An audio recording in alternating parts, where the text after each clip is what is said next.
Natural Ways of Family Planning, the ultimate guide. Tired of the side effects from hormonal birth control, but feeling like you're out of options? You're definitely not alone. For so many couples, trying to find a natural and effective way to manage fertility can feel like a huge, overwhelming task.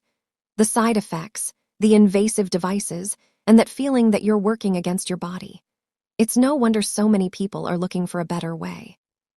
But what if I told you that your body has its own secret language for fertility? That you could learn to read its signs with total confidence, turning what feels like a mystery into a predictable roadmap? That's exactly what natural family planning, or NFP, is all about. It's a way to take back control, get to know your reproductive health on a much deeper level, and make informed choices together as a team. In this guide, we're going to break down every major natural family planning method, step by step. We'll cover how they work, how effective they really are, and who they're a good fit for.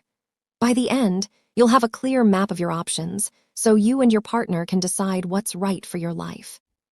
The benefits of natural planning. Before we get into the how, let's talk about the why.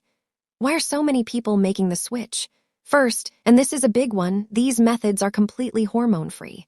That means no more mood swings, weight gain, or other health concerns that can come with synthetic hormones. For a lot of people, that's reason enough. Second, NFP is incredibly empowering. It teaches you something called body literacy. You learn to understand your cycle and what all the little changes in your body actually mean. This knowledge is powerful not just for avoiding pregnancy, but also for achieving it when the time is right. It can even help you spot potential health issues sooner.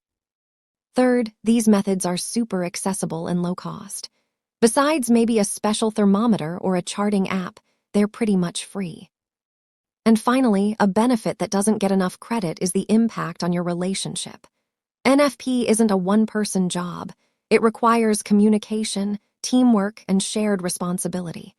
It gets you talking openly about intimacy, family goals, and your bodies, which can seriously strengthen your bond. A guide to NFP method. Okay, so how does this all actually work? It's important to know that natural family planning is really an umbrella term for a few different methods. They all work by identifying your fertile window, the specific days in your cycle when you can get pregnant. Let's break down the most common ones. Method 1. Calendar-based methods. You've probably heard of the rhythm method or the standard days method. The idea is simple. You track the length of your cycles to predict your future fertile days. With the standard days method, if your cycles are super regular, always between 26 and 32 days, you're considered fertile from day 8 to day 19. The rhythm method is a bit more customized, using the length of your shortest and longest cycles from the last 6 months to create a fertile window. These are the days to avoid meeting with your partner. Pros: they're easy to understand and don't require checking any daily symptoms. Cons, and this is a huge con, these methods are the least reliable, especially if your cycles are even a little bit irregular. They're based on the past to predict the future, and our bodies just don't run like Swiss watches. With typical use, their effectiveness can be as low as 76%, meaning up to 24 out of 100 women might get pregnant in a year. Because of that, most people who are serious about NFP use these calendar methods as a starting point before leveling up to more reliable techniques. Method 2. Basal Body Temperature (BBT) method. Now we're getting into methods that use real-time biological clues. The basal body temperature, or BBT, method is all about tracking the tiny shifts in your body's resting temperature. Here's the deal. Right after you ovulate, the hormone progesterone causes a slight, but sustained temperature increase, usually about 0.4 to 1 degree Fahrenheit. To catch it, you have to take your temperature with a sensitive basal thermometer at the exact same time every morning, before you even sit up, talk, or take a sip of water. You chart this temperature every day. When you see a clear thermal shift that stays high for at least 3 days, you can confirm ovulation has happened. The fertile window is considered closed after that third high temp. Pros: it gives you a clear, objective sign that ovulation for that cycle is officially over. Cons: the biggest catch is that BBT only tells you that you have ovulated. It doesn't predict it's coming. This means it's great for confirming the end of your fertile window, but not for identifying the beginning. Because it's hard to use perfectly, typical use effectiveness can be lower, with some studies showing a pregnancy rate of 12 to 24% per year. Plus, things like stress, sickness, or a bad night's sleep can mess with your readings. Method 3. Cervical mucus monitoring. This symptom-based method, also known as the Billings method or Creighton model, is one of the most powerful ways to understand your fertility in real time. It's all about observing the changes in your cervical mucus. Here's what you're looking for. After your period, you'll probably have a few dry days. As you get closer to ovulation, estrogen rises, and you'll notice mucus that might be sticky or lotion-like. This is your body telling you the fertile window is opening. At peak fertility, right around ovulation, the mucus transforms. It becomes clear, slippery, and stretchy, a lot like raw egg whites. This egg white mucus is the perfect environment to help sperm survive and travel. After ovulation, it quickly goes back to being thick and sticky, or disappears completely, signaling that the fertile window has closed. You can meet with your partner at this time. Pros: this gives you real-time info on your hormones. It tells you when your fertile window is opening, when you're at peak fertility, and when it's closed. It's also completely free. Cons: there's a bit of a learning curve. It can take a few cycles to feel confident telling the different types of mucus apart. Some people also feel a little weird about the process of checking at first. Method 4. The symptothermal method. This is the powerhouse of modern NFP. The symptothermal method is so effective because it combines multiple signs, usually basal body temperature and cervical mucus, and sometimes even the position of your cervix. By cross-checking your signs, you get a much clearer, more reliable picture.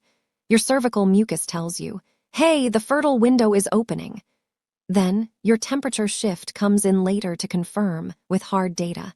Okay, ovulation has happened, the window is now closed. This double-check system makes the method incredibly robust. If you're sick and your temperature is wonky, you can rely on your mucus. If your mucus is confusing one day, you can wait for the temperature shift to get your bearings. With perfect use, the symptothermal method can be over 99% effective.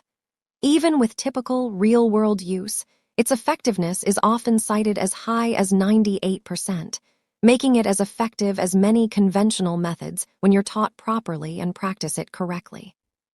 What do you think is the biggest challenge when it comes to tracking these signs? Let me know in the comments below. I'd love to hear your thoughts and questions. Method 5. The lactational amenorrhea method, LAM. This last one is a special case method for new moms. The lactational amenorrhea method, or LAM, is a temporary method that works because exclusive breastfeeding can naturally suppress ovulation. But, and this is critical, for LAM to be effective, 3 criteria must be met perfectly. 1. Your baby has to be less than 6 months old. 2. Your period must not have returned. 3. You must be practicing exclusive or near-exclusive breastfeeding. This means nursing at least every 4 hours during the day and every 6 hours at night, with little to no regular formula or food supplementation. If all 3 of those conditions are met, LAM is more than 98% effective. But as soon as one of those things changes, your baby hits 6 months, you get your period, or you start supplementing more, the method is no longer reliable, and it's time to switch to another form of family planning. Section 3. Making it work, tips for success. Choosing a method is step 1, but success with NFP really comes down to consistency and confidence. Here are a few tips to make it work. First, become an expert on you. This is probably the single most important factor for success.